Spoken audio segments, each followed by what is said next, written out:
Gary Cook with Greenpeace International. Thanks, very great talk, gentlemen. A question, we've talked a lot about access to information, we just both touched on it. We're a cloud user, the sector is moving much more to cloud-based computing, and we're also very cognizant of how much energy we're using, what our source of energy. We've asked both of you for greater transparency on your source of energy, how much energy you're using to provide these services, and you often blame each other for not wanting to disclose this. So I'm asking, how do we get back to the barriers, in terms of removing barriers to information access? Can we get a commitment, or how do we get to a place where I can go online and find out how much my Gmail account is using, or how much coal it's using? Because right now, we don't have this information. You're holding the data and you're not sharing it.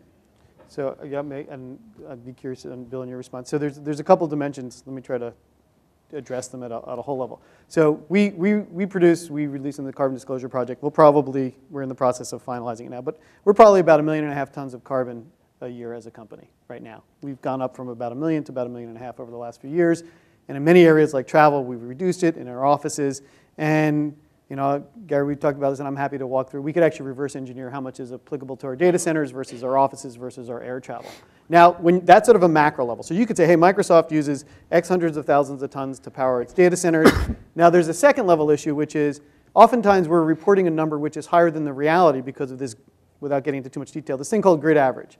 You could go, if you were a company like Microsoft or Google, and buy green power, but then the reporting infrastructure says, actually, and this is the case in Ireland, you've got to report at a grid average number. So the number we report is actually higher than the number we're paying to buy, right? So there's a different problem now, which is, well, which number do you want us to, we talk about both, but which number actually impacts it? And then the next thing, whether it's Hotmail or Gmail, is these servers move all over the place. So I actually don't know where Gary Cook's at Gmail or Hotmail email is likely residing and moving.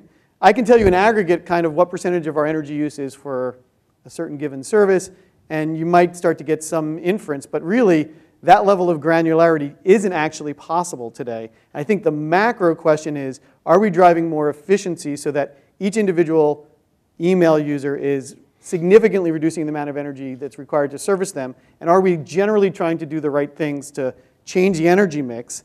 And then the complicating factor is the reporting requirements actually don't support the kinds of transparency that I think we actually agree with you should be out there. But would you agree that it'd be pretty cool for a person on Gmail or Hotmail to be able to see their energy uses, that like you can see your energy usage on a Prius or something like that? Would you agree with the goal? Well, the question is, what would they do with that? It's like, oh, that's interesting. Okay. But would it drive change in behavior? Would they say, oh, well, I'm not going to send another email. It's going to generate another 0.2 grams of carbon. Yeah. I don't know that that's, I mean, I think it's interesting from the point of view of trying to put pressure on us, which I think, honestly, Gary, is part of the reason you want us to do this. But I also think it misses the real issue to some extent. We're big, visible companies. We run big operations. Broadly in the economy, ours are much more carbon and energy efficient than most businesses from the point of view of revenue. We're IT companies. We're not, aluminum smelters, for example. The real problem is that as an economy, as a society, we depend on energy and on things that in the end, the production of those things and moving things around and the energy we use produces greenhouse gases in enormous quantities. And what we need to do is change that. So I think the goal that I think that we share with Greenpeace and with Microsoft is driving that change on the grid. And everything we're doing from an energy point of view in the end is aimed at trying to drive that, to get more renewable energy on the grid, to make renewable energy cheaper so everyone can afford it, as opposed to it being a niche market.